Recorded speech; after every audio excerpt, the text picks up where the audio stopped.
1 Timotius pasal yang pertama, mulai ayat yang ke-12. Demikian firman Tuhan. Aku bersyukur kepada Dia yang menguatkan aku, yaitu Kristus Yesus, Tuhan kita, karena Ia menganggap aku setia dan mempercayakan pelayanan ini kepadaku. Aku yang tadinya seorang penghujat dan seorang penganiaya dan seorang ganas, tetapi aku telah dikasihaninya, karena semuanya itu telah kulakukan tanpa pengetahuan, yaitu di luar iman. Malah kasih karunia Tuhan kita itu telah dikaruniakan dengan limpahnya kepadaku dengan iman dan kasih dalam Kristus Yesus. Perkataan ini benar dan patut diterima sepenuhnya. Kristus Yesus datang ke dalam dunia untuk menyelamatkan orang berdosa. Dan di antara mereka, akulah yang paling berdosa. Tetapi justru karena itu aku dikasihani, agar dalam diriku ini, sebagai orang yang paling berdosa, Yesus Kristus menunjukkan seluruh kesabarannya. Dengan demikian aku menjadi contoh bagi mereka yang kemudian percaya kepadanya dan mendapat hidup yang kekal, hormat dan kemuliaan sampai selama-lamanya bagi Raja segala zaman, Allah yang kekal, yang tak nampak, yang esa. Amin. Saudara, kita kerap kali menanggapi firman Tuhan itu menurut kepikiran kita sendiri. Sehingga kerap kali banyak orang Kristen itu kecewa, saudara. Karena apa? Karena keinginannya tidak tercapai. Kita lihat, saudara, keadaan daripada Rasul Paulus. Mengapa Rasul Paulus justru dapat merasakan kasih karunia Tuhan, padahal di dalam hidupnya Rasul Paulus penuh dengan penderitaan. Kalau saudara baca riwayatnya Rasul Paulus, tidak ada rasul yang menderita seperti Rasul Paulus. Luar biasa penderitaannya. Tapi mengapa justru di dalam hal seperti itu dia dapat mengucap syukur? Karena dia sudah mengenal siapa Bapaknya, siapa Yesus Tuhannya, siapa yang dia percayain itu. Sehingga dia tidak pernah kecewa. Ini saudara, yang kita harus belajar. Dia berkata di sini, di dalam ayat yang ke-12, aku bersyukur kepada Dia yang menguatkan aku, yaitu Kristus Yesus Tuhan kita, karena Ia menganggap aku setia. Bagaimana dia sampai dapat menyatakan bahwa dia dianggap setia? Karena hatinya ini loh saudara, hatinya. Maka Tuhan berkata, orang itu tidak dilihat dari luarnya, penampilannya, tapi Tuhan mengatakan dilihat dari hatinya. Kalau kita, saudara, kita lepaskan sejenak Rasul Paulus sebelum dia bertobat. Dia mengatakan, aku orang yang ganas, aku orang yang kejam, aku orang yang menganiaya, aku orang yang paling berdosa. Kira-kira kalau kita lihat ada anak muda yang jahatnya luar biasa sama orang Kristen, mukuli, ngajar, menjarakan, menganiaya, bahkan membunuh orang Kristen. Kira-kira saudara Percaya enggak kalau dia bakal menjadi alat Tuhan yang luar biasa? Bisa enggak? Bisa toh? Tapi kira-kira kalau kamu lihat kekejamannya kayak gitu, kamu bilang apa? Kamu bisa bilang, orang ini nanti dipakai Tuhan, luar biasa. Atau orang kayak gini kok enggak mati-mati gitu. Ngerti enggak, saudara? Iya dah. Kita kerap kali terpancing oleh apa yang kita lihat, apa yang kita dengar. Tetapi Tuhan melihat apa yang di dalam hati. Mengapa saudara menjadi orang Kristen kerap kali setiap janji Tuhan itu tidak tergenapi? Apa Tuhan yang salah? Tidak mungkin. Tuhan tidak mungkin salah. Tapi pasti yang salah saya. Nah, tetapi kerap kali kita tidak bisa mencapai. Karena apa, saudara? Karena saudara salah mengerti. Membaca Alkitab kerap kali salah tangkap. Karena apa? Karena kita menilai Alkitab, melihat Alkitab menurut kesukaan kita, cara berpikirnya kita. Kita tidak pernah mau melepaskan cara berpikir kita yang lama. Kalau saudara sudah baca Alkitab, kerap kali saudara merasa gini enggak? Oh, ini sudah tak baca bolak-balik. Ayo, kerap kali gitu enggak? Iya dah. Kalau saudara sudah baca, merasanya sudah baca, pasti kamu tidak dapat apa-apa. Kenapa? Karena dalam pikiranmu sudah ada, oh ini aku sudah ngerti. Padahal ini firman Tuhan. Kalau baca Alkitab, itu jangan merasa, oh ini sudah tahu. Kamu harus tahu, memang Alkitab ini cuma segini. Tetapi Allah, Tuhan kita, Yesus Kristus, selalu baru. Sebab ini saya alami sendiri, saudara. Saya itu menginjil mulai tahun 80 itu secara penuh jadi hamba Tuhan. Jadi praktek dokter giginya saya tutup, semuanya saya keluar dari pemerintah, jadi direktur, saya keluar. Dan saya jadi hamba Tuhan mulai tahun 80. Sampai sekarang. Tetapi sebelumnya itu, saya sudah mengajar, sudah khotbah di gereja, tiap minggu dan Sabtu. Saudara, Alkitab ini sudah saya baca 80-90 kali. Tapi tiap kali saya baca, saya selalu dapat baru. Sampai saya berkata, Tuhan, ini ayat ini kok selalu ngomong terus. Tuhan bilang, firmanku selalu baru. Nah, kerap kali saya bersaksi tentang kesaksian hidup saya. Kalau saya saksi kerap kali 99% kesaksian hidup saya dan keluarga saya. Nah, tetapi tiap kali saya disuruh ulangi kesaksian sampai saya bilang, Tuhan itu kan sudah toh. Ulangi. Loh, kenapa? Ternyata Tuhan itu membuktikan orang itu yang sudah dengar kesaksian saya kira-kira 10-20 kali nggak ngomong sama dia. Tapi kesaksian yang saya sudah ulangi lagi, dia bilang, wah Pak, kesaksianmu ngomong Pak. Loh, nah kamu kan ikut sudah lama toh? Ya, enggak pernah ngomong. Baru hari ini ngomong. Kenapa? Pas aku ngalami kayak kamu. Loh.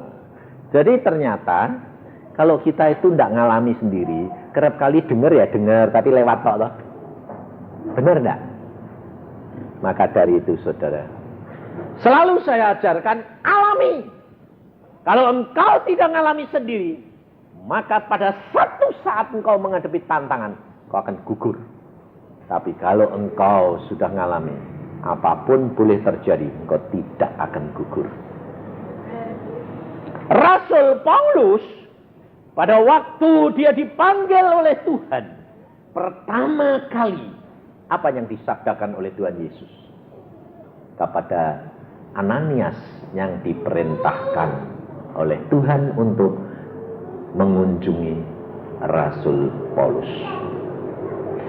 Tuhan berkata, ini adalah satu alat pilihanku. Kira-kira kalau dengar alat pilihan pasti enak enggak? Enak. Sip. Tapi saudara jangan salah ngerti, ada embel-embelnya. Dan banyak penderitaan yang dia harus tanggung. untuk namaku.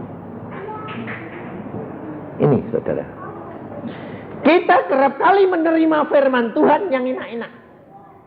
Ibu Lena tadi bernubuat, jangan mikirkan masalahmu, bapakmu, Allahmu itu besar. Kamu tidak ada jalan keluar, pasti ada jalan keluar. Apa yang kamu tidak duga, itu yang diberikan Tuhan. Wah, pasti yang punya masalah itu mikirnya gini, waduh terima kasih Tuhan. Pasti. Terus mikirnya apa lagi? Mesti gini, berarti nanti pertolongannya tidak terduga. Betul? Ya dah? Padahal belum tentu gitu. Yang dimaksudnya tak terduga itu. Umpamanya Yusuf dinubuatkan jadi raja. Betul lah? Tapi jalannya naik ke atas atau malah turun ke bumi. Diduga sama Yusuf enggak? Hah?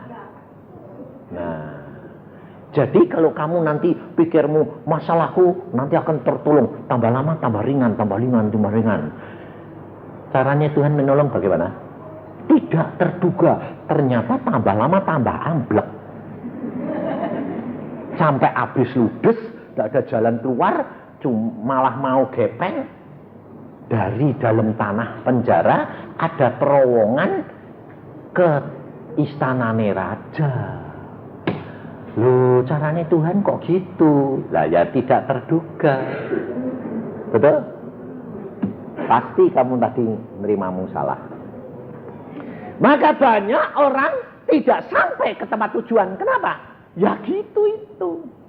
Bangsa Israel dijanjikan air susu dan madu.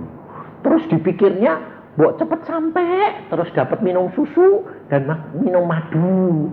Ternyata dibawa ke padang gurun. Itu tidak ada air, tidak ada roti, tidak ada daging. Loh, Tuhan katanya di sana air susu madu. Tuhan bilang, di sana nanti ada susu dan madu. Tapi jalannya, ya selama di jalan, Tuhan tidak ngasih tahu. Betul? Berarti diduga apa tidak? Tidak. Sebab Alkitab berkata, apa yang tidak pernah timbul dalam pikiranmu, apa yang tidak pernah timbul dalam hatimu, itu yang disediakan Tuhan bagi orang yang mengasihi Dia. Jadi tugas saudara dan saya tinggal mengasihi Dia. Sudah, jalan saja. Di padang gurun, tidak ada air, jalan saja. Haus Tuhan, jalan no. Nanti dia kehausan sampai mau semaput, nanti kan Tuhan buka jalan. Kalau belum mau semaput, ya Tuhan diem aja. Wong Tuhan mau tanya, sampai di mana kesetiaanmu? Tapi kamu nggak mau. Tuhan nggak tahu. Nggak usah ditunjukin. Lo nggak bisa, saudara. Ada harga yang saudara dan saya harus bayar. Nah, coba. Kalau bangsa Israel, apalagi Musa yang mimpin, dikasih tahu Tuhan. Musa, bawa bangsa Israel ini nyebrang laut kosong. Musanya mumet enggak? Tuhan bikin perahu berapa ribu? Wong umatmu 2,5 juta. Bikin rakit berapa? Wong sapine banyak. Nah, bawa piye? Kira-kira Musa ini berani jalan pada? Tapi Tuhan tidak ngomong. Musa pimpin. Kemana Tuhan? Ke pinggir laut. Ya. Pikir Musa di pinggir laut itu jadi gampang, ada air meskipun asin. Cuci pakaian gampang. Tidak taunya Firaun disuruh ngejar. Loh Tuhan kok malah dikejar Firaun? Iya. Loh kok iya piye? Ini kan mau anak-anakmu kecepet. Ngarepe laut, belakangnya pedang. Loh, tidak dicepet, tidak berani. Kenapa? Nah, coba kalau tidak ada Firaun, lalu Tuhan berkata, "Hai umat Israel, nyebrang laut." Semua ketawa enggak? Ketawa. Loh, bunuh diri Tuhan. Rame-rame Tuhan. Loh ya toh? Tapi kalau dikejar oleh Firaun, Ada pedang, mereka lihat, wih, ganas pedang. Daripada pedang, milih air, betul kan? Ya toh? Kamu milih mana? Milih pedang atau nyemplung nih? Meskipun tidak bisa berenang. Seandainya kamu di belakang, depanmu kolam, kali, belakangmu pedang. Milih nyemplung atau milih balik pedang lagi? Nyemplung. Sebabnya nyemplung ya lumayan sopo ngerti. Selamat. Meskipun kentir ya dah. Daripada pedang, cespek.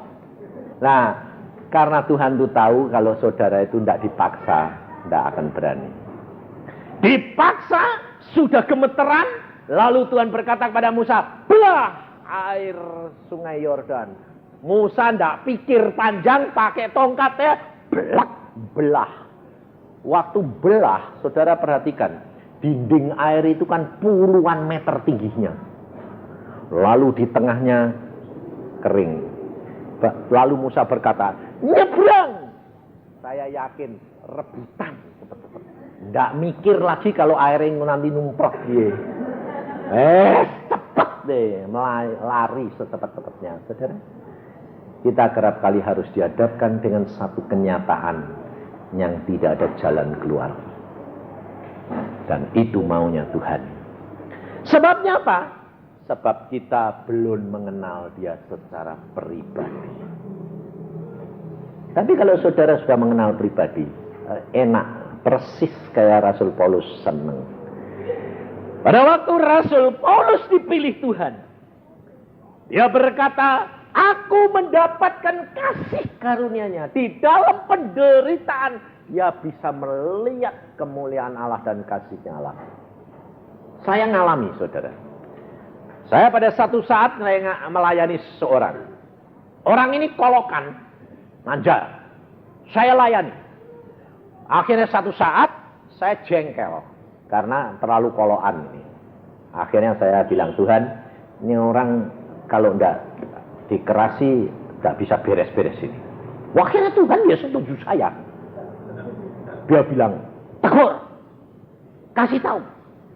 Kalau enggak nurut, ini akibatnya. Wah, saya dapat firman Tuhan gitu, seneng. Wah, beneran ini. Kesempatan tak tegur, tak marahi.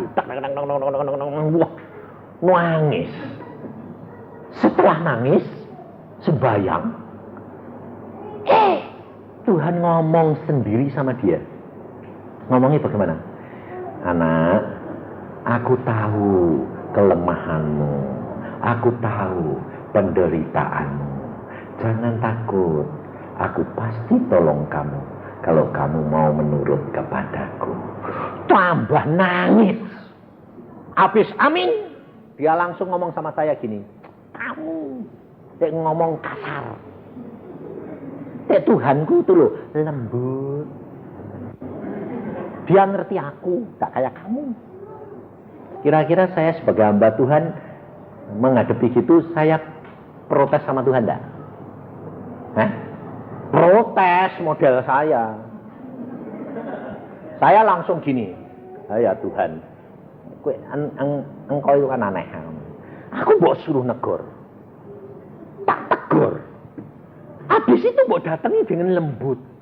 Seolah-olah kan aku salah Tuhan. Loh, betul enggak? Betul enggak? Jawabannya Tuhan bilang apa? Yusa, justru aku tuh sayang kamu.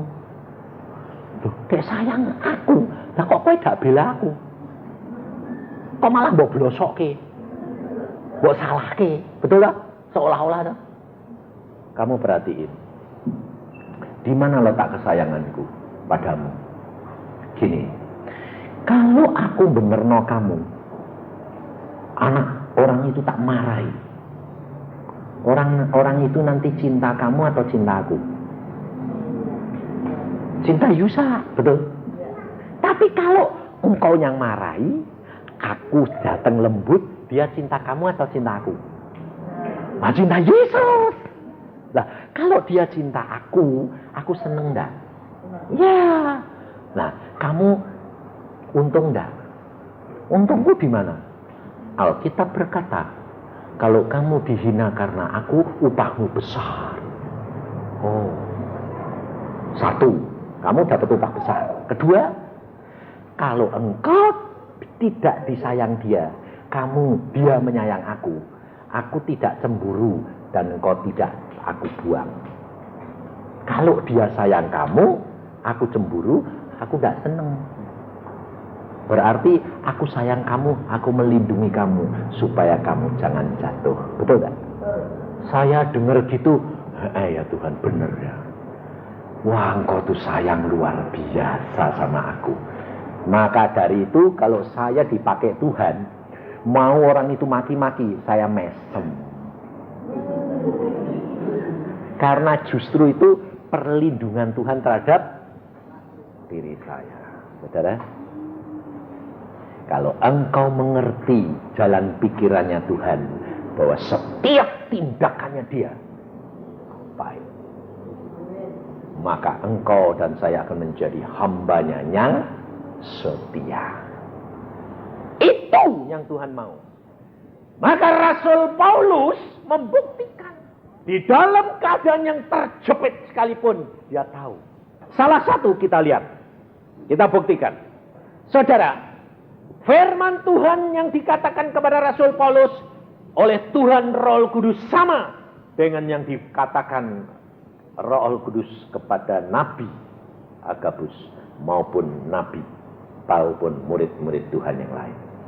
Tapi tanggapannya berbeda. Di sini kita lihat iman dan percaya kita dan pengenalan kita. Lihat di dalam Kisah Rasul pasal yang ke-20.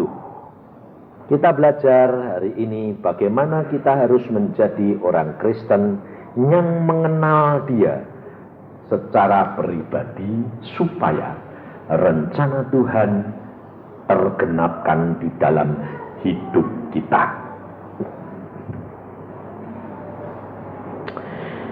Kisah Rasul pasal 20 mulai ayat 21. Aku senantiasa bersaksi kepada orang-orang Yahudi dan orang-orang Yunani supaya mereka bertobat kepada Allah dan percaya kepada Tuhan kita Yesus Kristus. Tetapi, perhatikan ayat 22. Tetapi sekarang sebagai tawanan roh aku pergi ke Yerusalem. Dan aku tidak tahu apa yang akan terjadi atas diriku di situ, selain daripada yang dinyatakan Roh Kudus dari kota ke kota kepadaku, bahwa penjara dan sengsara menunggu aku. Perhatikan saudara firman Tuhan ini. Di dalam firman Tuhan ini Rasul Paulus dia menginjil. Tetapi satu saat dia berkata, tetapi sekarang aku sebagai tawanan roh. Tawanan itu sukarela atau paksaan? Paksa toh? Kenapa Rasul Paulus di ayat ini dia berkata, tapi aku sekarang di dalam tawanan roh? Karena pada saat itu Rasul Paulus belum dapat merelakan dirinya 100%. Maka saya ngerti, oh Tuhan, beberapa tahun yang lalu engkau berkata kepada saya, Tuhan ngomong apa? Yusa, kenapa engkau tidak berdoa kepadaku, minta kepadaku? Minta apa Tuhan? Paksakan rencanamu dalam hidupku Tuhan. Kenapa harus dipaksa Tuhan? Sebab kalau engkau tidak minta, Bapakmu tidak akan dapat memaksakan karena setan menuntut. Dan engkau tahu, manusia tidak ada yang tidak mengasihi dirinya sendiri.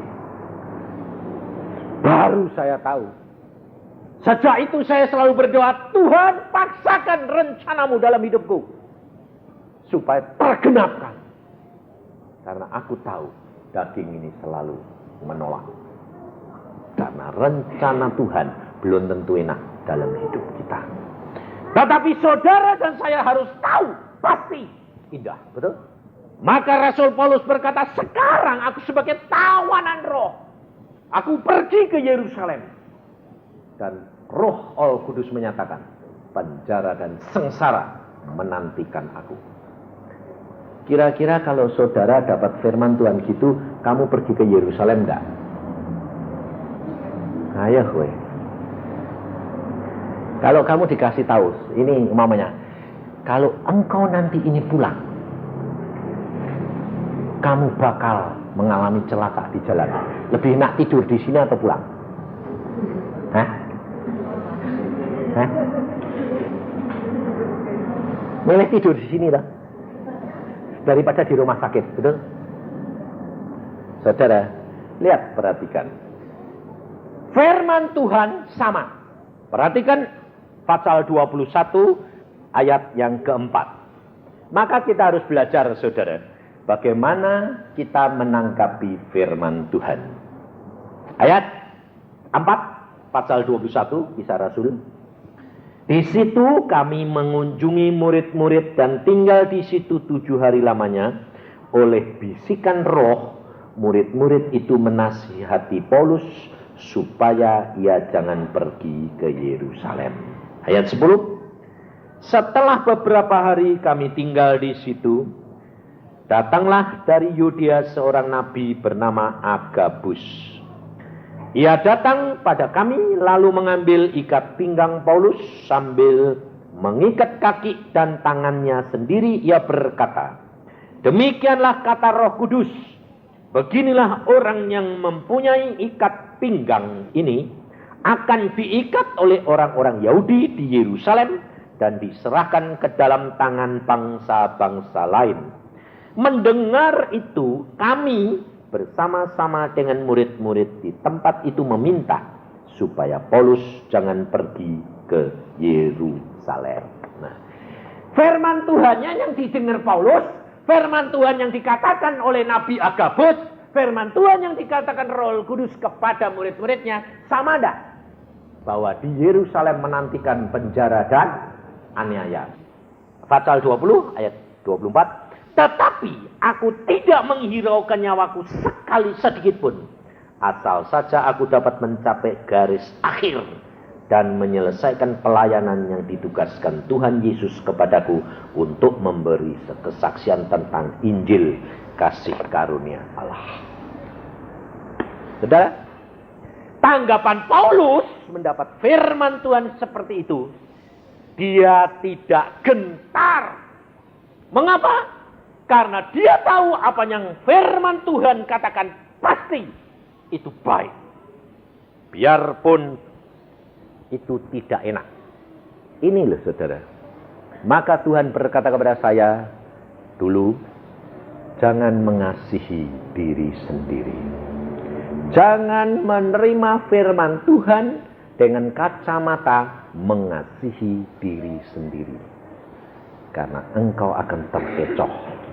Kamu harus memandang firman Tuhan dan menerima firman Tuhan dengan pikiran tertuju kepada Kristus. Semuanya indah. Apapun yang kau rencanakan baik Tuhan. Ternyata saudara perhatikan, murid-murid Rasul Paulus sendiri menasehati, meminta dengan sangat supaya Paulus jangan pergi ke Yerusalem. Kalau Paulus tidak pergi ke Yerusalem, rencana Tuhan jadi tidak? Tidak. Gagal tidak? Paulus dapat apa? Tidak dapat upah, saudara. Tetapi Paulus berani ambil langkah. Dia tetap ke Yerusalem. Akhirnya ditangkap di Yerusalem. Dan apa terjadi? Dia ketemu sendiri dengan Tuhan Yesus. Pasal 23. Ayat 11. Pada malam berikutnya, Tuhan datang berdiri di sisinya dan berkata kepadanya, kuatkanlah hatimu, sebab sebagaimana engkau dengan berani telah bersaksi tentang aku di Yerusalem, demikian jugalah hendaknya engkau pergi bersaksi di Roma. Saudara, banyak orang berkata kepada saya, Pak, saya kepengen ketemu Tuhan Yesus, Pak. Saya bilang, bayar harganya. Harganya apa sih, Pak? Nurut Tuhan, meskipun itu menderita. Wah, berat ya, Pak? Loh, katanya kepengen ketemu Tuhan. Bayar Pak. Kan Tuhan sayang, Pak. Nggak kepengen aku menderita. Loh, Tuhan nggak pernah kepengen kamu menderita. Tapi Tuhan tahu cara yang terbaik untuk kamu. Sebab kamu bandel. Kalau tidak dikasih penderitaan, tidak nurut, betul? Dikasih berkat, minta berkat, dikasih berkat lupa Tuhan. Kenapa banyak orang Kristen diberinya kok tidak berkatnya berlimpah-limpah, kok tidak kayak orang dunia ini kasih kekayaan yang luar biasa? Sebab Tuhan tahu kalau kamu dikasih banyak tidak bisa tidur. Pikiranmu bukan kepada Tuhan tapi kepada berkat. Benar saudara. Tapi kalau kamu dikasih pas-pasan terus, setiap kali ketemu orang bilang Tuhan luar biasa. Kenapa? Pas aku butuh datang, plok, pas. Lalu dia bersaksi. Setelah itu kurang lagi. Wah, peot lagi. Pas mepet, Tuhan datang, plok. Wah, Tuhan luar biasa. Saksi lagi. Kalau sekali dikasih lebih banyak, saksinya sekali atau berkali-kali. Satu kali. Habis itu lupa. Makanya kamu dikasih sedikit-sedikit, pas terus. Butuh, plok. Waduh, puji Tuhan. Habis itu Tuhan minta banyak enggak? Habis lagi, plok lagi, pas lagi. Wah, itu Tuhan. Sebabnya kalau kamu masih pas, pasti bandele masih. Loh, betul dah. Oh, kalau bandele hilang, mosok bapaknya bilang pas.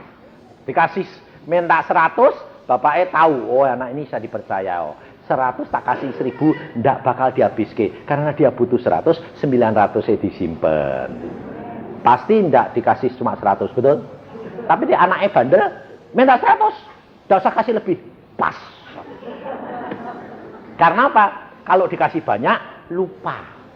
Nggak pernah balik rumah sampai duitnya habis, akhir balik meneh. Wah, bapaknya bilang, "Teh dikasih lebih, nggak balik-balik. Teh dikasih pas, tiap hari balik, wong pas." Wah, kayak tiap hari welah. Betul dah? Betul dah? Tuh, kamu sampai sekarang ini masih pas-pasan atau sudah berkelimpahan?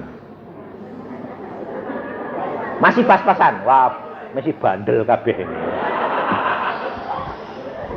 Masih bandel kabeh ini, tandanya bandel kabeh ini tandanya. Sebab saya ngalami saudara, saya dididik Tuhan berpuluh-puluh tahun. Selalu pas terus. Sampai saya bilang, Tuhan kok enggak pernah lebih? Lah kamu meriksa dirimu toh, dagingmu tuh jeleknya luar biasa. Terus saya bilang, kapan? Kalau engkau sudah merelakan segala-galanya. Wah. Loh, kan apa yang aku punya sudah tak kasih. Aku bukan minta yang kamu punya, yang kamu enggak punya, yang aku mau. Yang enggak aku punya malah kamu mau. Iya. Yang kamu punya, kamu kasih ke. Lah memang kamu punya kok. Yang kamu enggak punya, itu yang aku mau. Lah aku yang punya ini jelek semua. Lah sing apik tak kasih ke. Sing jelek ya tak pikir buat apa maunya jelek. Loh, kalau yang jelek mbok simpen, kapan kamu jadi baik? Betul enggak? Hah?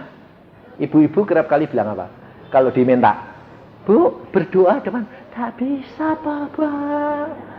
Sembahyang, malu. Aku enggak punya karunia tampil di depan. Loh, kalau yang punya karunia nampang, Tuhan enggak butuh. Malah dia disuruh jadi pendoa. Sebab senengnya nampang. Oh, itu kelebihan nih, betul enggak? Tapi ibu-ibu, bapak-bapak kerap apa? Enggak bisa Pak, aku pemalu, jadi pendoa saja. Salah. Yang diberikan Tuhan yang lebih, yang kurang. Kasih Tuhan. Akhirnya saya baru tahu, Tuhan berkata, aku ini jelek Tuhan. Ya mata keranjang, ya mata duiten. Lah itu kasih ke aku. Oh, tek mata keranjangku tak kasih ke engkau. Aku tidak punya mata keranjang. Iya, itu yang aku butuh. Sebab aku mau pakai kamu lah kayak mata keranjang. Terus piye? Oh, tidak mau kasih ke aku. Oh ya. Tuhan mau apa yang saudara dan saya tidak punya kelebihan yang baik. Itu yang Tuhan mau. Rasul Paulus pada waktu dia menghadapi itu, dia berkata, aku tidak sayang namaku. Yang penting aku sampai garis akhir. Padahal rencananya Tuhan, pada waktu Tuhan Yesus hadir, Tuhan Yesus bilang sama Paulus apa? Rencananya Tuhan, Paulus dikirim ke Roma. Mengapa dikirim ke Roma kok harus jadi tawanan Tuhan? Apa tidak punya duit naik kapal? Apa Tuhan itu miskin? Tidak. Tuhan kaya. Tapi kenapa harus melalui tawanan? Sebab Tuhan itu sayang sama siapa? Hah? Sama kaisar. Loh. Sebab kalau dia tidak jadi tawanan, tidak bakal dia bisa menghadap kaisar. Betul? Gak bisa dia menginjil kepada kaisar. Kamu punya uang banyak, belum tentu bisa ketemu Pak Presiden Soeharto. Betul? Tapi pada waktu itu harus kaisar yang mengadili Paulus. Sehingga Paulus menghadap kaisar. Ditanya, salahmu apa? Dia saksi tentang hal Yesus Kristus. Sampai nanti kalau kaisarnya tidak bertobat, mati, dia bilang, aku tidak diinjili. Siapa bilang? Paulus menginjili kamu, meskipun jadi tawananmu. Nah, Paulus tidak dituntut. Saudara tahu? Kita kerap kali tidak tahu rencananya Tuhan. Kita maunya apa? Menurut rencana kita. Kalau dapat kesaksian seperti ini coba, pasti senang kamu. Ada seorang anak Tuhan, dia membawa apa yang dia punya cuma satu sapi.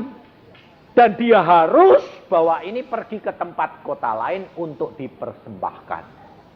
Nah, tetapi pada waktu dia ini tidak punya duit, duitnya itu pas-pasan buat naik kereta api. Jadi dia tidak bisa naik truk. Jadi dia pergi ke stasiun itu jalan, bawa sapinya. Wong itu punyanya satu-satunya. Tapi karena jalan kaki, kereta apinya sudah jalan telat. Telatnya tidak tanggung-tanggung 3 jam. Akhirnya dia kecapean karena harus menunggu besok. Padahal besok upacaranya. Kereta apinya jam 6. Dia datang sudah jam 9. Nunggu kereta api lagi buat besok jam 6. Daripada itu terus dia bilang, Tuhan aku jalan ke sananya tidak sampai.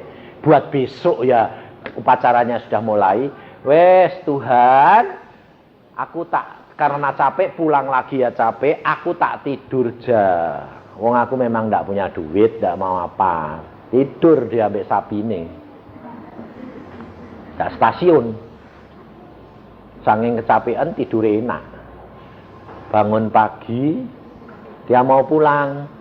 Pikirnya, tapi dia lihat loh, aku ini tidur, tadi malam tidur di mana? Kok lain stasiunnya? Pikir-pikir, dilihat tanya, ini stasiun apa? Stasiun kota yang dia harus tuju. Aku tadi malam tidur di stasiun sana kok. Enggak, dari tadi malam itu kamu sudah di sini. Wong aku itu lihat kamu, saya mau usir kamu tidur, tak bangunin enggak? Bangun. Enggak mungkin. Tuh, enggak mungkin. Ngaku yang jaga di sini. Dari jam 12 tuh kamu sudah di stasiun sini. Enggak mungkin. Kamu dari mana? Aku dari desa sana. Wong aku ketinggalan kereta api. Lah ya kereta apinya ya sudah sampai. Lu ngaku ketinggalan. Enggak, kamu sudah di sini, mau pergi kemana lagi? Dia lalu tanya, loh Tuhan aku kok bisa di sini? Padahal kota ini yang dia mau tuju. Tuhan bilang apa? Lah aku kan tahu dek kowe itu tidak punya duit. Adek nunggu besok, sapi ini kan tidak bisa dipotong. Wong upacarane hari ini. Wong upacarane itu nunggu sapimu. Tidak ada sapi yang lain, wong miskin semua. Oh, nah terus aku pergi sini apa? Ya aku terpaksa mesti ngutus malaikatku tak gotong kue mbak sapi ini. Jadi aku semalam tidur itu mbok gotong Tuhan. Iya, tak pindah. Oh, gak usah bayar ya Tuhan. Mbok lain kali aku digotong lagi. Loh. Maumu gitu dah? Maumu gitu dah? Ya dah? Ya. Tapi kalau kamu mau gitu, nunggu sampai kantongmu kempes. Mau? Nggak mau lagi ini.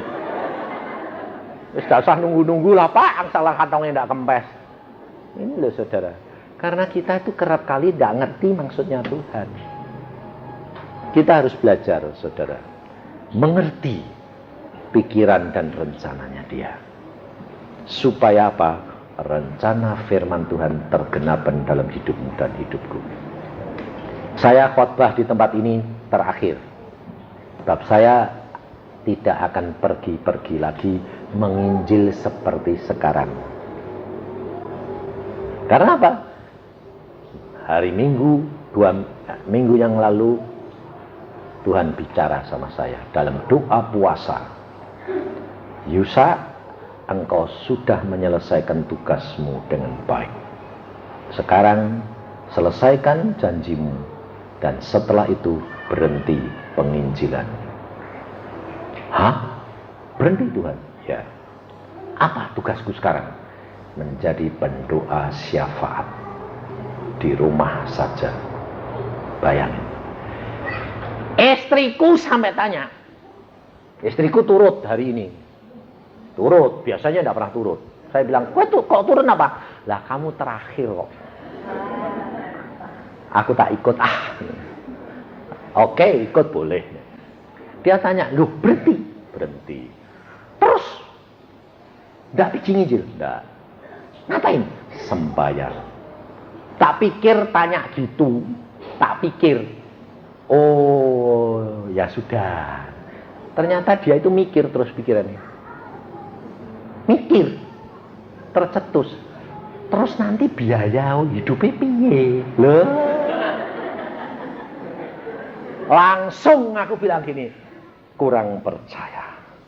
Waktu kita dulu aku jadi dokter, suruh praktek, suruh tutup.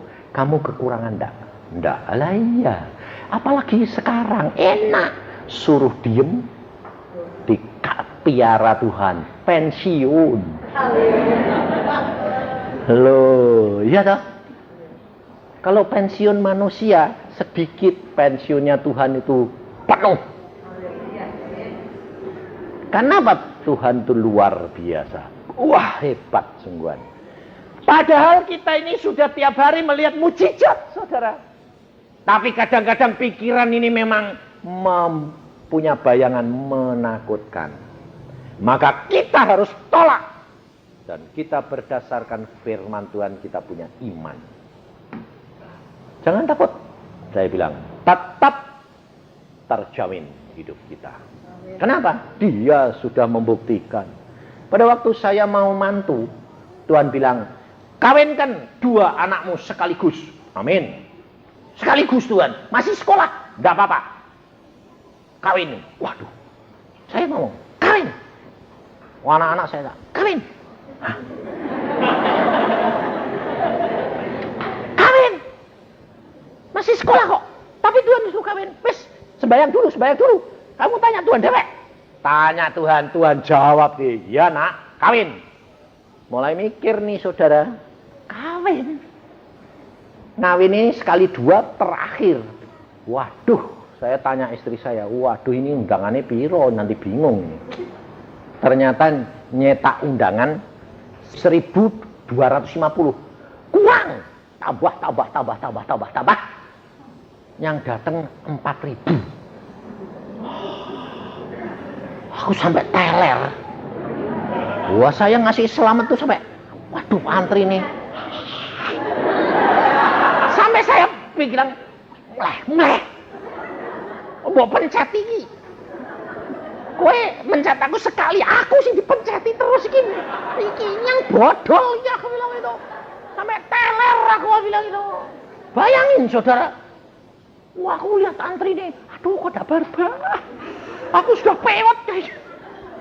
Bayangin saudara. Belum biayanya. Luar biasa. Tapi pada waktu saya tanya anak-anak saya, apa yang kamu minta? Yang kamu kehendaki? Ya, mereka berdua cuma bilang satu hal, tidak minta banyak. Kami mengundang Tuhan Yesus hadir. Yang datang berapa tidak urusan, tapi yang kami undang Tuhan Yesus hadir. Tuhan Yesus janji, dia berkata, aku akan hadiri nak. Saya katakan, jangan terlambat. Kalau kamu undang Tuhan mulai pesta jam 6 tepat kamu harus sudah ada di tempat. Dan jam 6 tepat kemanten tidak terlambat. Saya yang punya kerja bapake dewek, pigi nyupir dewek. Saya nyupir dewek lebih cepat dari nganteni. Sebabnya apa? Saya tidak mau terlambat. Datang, masuk. Hadirat Tuhan luar biasa. Tidak ada orang kawin model kayak gitu. Sungguh, yang menghadiri dan tidak terlambat, mereka semua menyaksikan hadirat Tuhan luar biasa. Ada yang dapat penglihatan, ada yang dapat suara Tuhan berbicara sendiri. Sehingga pada waktu kami masuk, saya sampai terbengong-bengong. Wih Tuhan, suasananya kayak begini nih, hadiratmu. Ya, aku hadir. Mereka nangis. Loh, datang pesta kok do nangis? Tidak lucu toh, ada seorang direktur di Jakarta, dia berkata apa? Aku selama menjadi orang Kristen belum pernah menangis di gereja. Hari itu air mata saya seperti pancuran. Sapu tangan saya sampai basah kuyup. Kenapa? Tidak tahan merasakan kasih Tuhan dan hadirat Tuhan. Luar biasa. Yang mimpin pujian kemantennya dewek.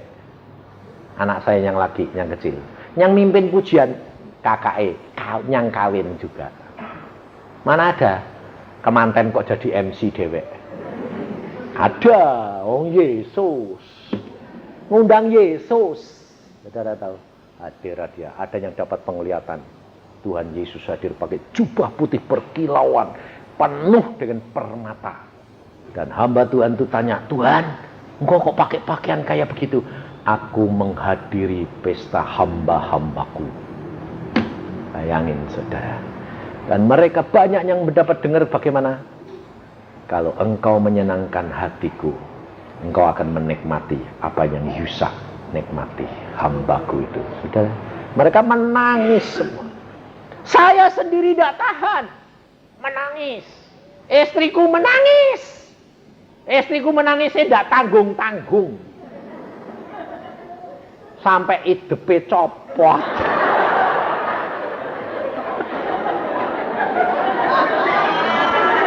Lah dia nyenggol-nyenggol aku gini. Yang kok pedes? Idepe copot. Wah, air matanya ngocor terus. Diucek-ucek gak sadar dia enak tambahan, tempelan. Lah copot kowe aku gitu. Wes lah ditambah-tambah reko-reko aku minum. Saudara, tapi kita sukacita luar biasa. Karena apa? Karena hadirat Tuhan ada. Dan Tuhan tak pernah kurang, saudara. Saya sendiri mengeluarkan uang berapa sampai saya itu sampai melongok. Waktu ditagih berapa? Saya bilang bayari. Pak, makanannya itu 27,5 juta, Pak. Oh, mangane tok. Iya, waduh. Sampai ada, tapi Tuhan itu luar biasa. Tidak kurang 1 sen. Bahkan lebih. Dan semua habis berapa? 60 juta. Lebih. Tidak kurang. Wah, akhirnya anak-anak bilang, Pak, lebih tidak? Yang sumbangan punyamu ambil PN. Tidak kurang, Pak? Tidak. Bapakmu kayal. Bayangin. Luar biasa Tuhan. Padahal kita tidak punya simpenan. Loh, tapi berlimpah. Tidak pas. Tidak. Lebih. Kamu masih pas toh? Nah itu. Ini lebih. Karena sudah nurut. Yang jelek-jelek sudah dikasih. Mata duitnya barang wis copot. Kayak IDP itu tadi blok. Sudah diserahkan. Saudara. Ini hidup kekristenan, saudara. Kalau engkau nurut dan menyenangkan, Tuhan tidak pernah mengecewakan engkau. Kita jadi saksi. Lebihnya sedikit atau banyak? Banyak. Kalau Tuhan kehendaki, nanti tanggal 24, satu keluarga kita ke Australia. Jalan-jalan. Karena lebih.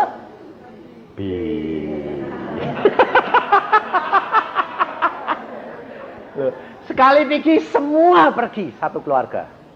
Tiketnya tak hitung-hitung aja 11,5 juta. Tiketnya tok. Saya bilang, enggak apa-apa. Lebih. Maka dari itu saudara, enggak usah takut. Percaya. Setiap firman-Nya lakukan. Maka Dia yang akan menggenapkan. Jangan tanya bagaimana caranya, bagaimana hambatan ini. Bukan masalahmu. Justru hambatan datang, justru kuasa Allah harus dinyatakan. Karena Dia berfirman, Dia bertanggung jawab, dan Dia menyelesaikan. Amin. Mari kita memuji Tuhan. Yesus sikia karata syakata kaya karata sikia tegeria kata kaya karata sekutuku. Tuhan Yesus, firman-Mu sudah hamba sampaikan. Anak-anak-Mu sudah mendengar di tempat ini. Mungkin seminggu lagi ya hamba-Mu sudah tidak pernah bertemu lagi dengan mereka. Tetapi hamba-Mu percaya Tuhan, firman-Mu tidak akan kembali dengan sia-sia. Kita tidak bertemu di dunia, tapi kita pasti bertemu di surga. Karena kami tahu Tuhan kami, Yesus Kristus, akan segera datang kembali. Terima kasih Tuhan akan kasih sayang-Mu, dan kami tahu rencana-Mu indah dalam hidup kami. Engkau lihat pada saat ini anak-anak-Mu Tuhan, kalau mereka di dalam kesulitan, kesukaran, biarlah mereka memeriksa hati dan pikirannya dan bertobat. Jangan membatasi kuasa Tuhan. Jangan menggerutu. Jangan ragu-ragu. Jangan khawatir. Dia pasti menolong engkau dan saya. Tuhan, saatnya biar anak-anak-Mu menghadap Engkau. Mari Tuhan Roh Kudus Engkau yang beracara sekarang ini.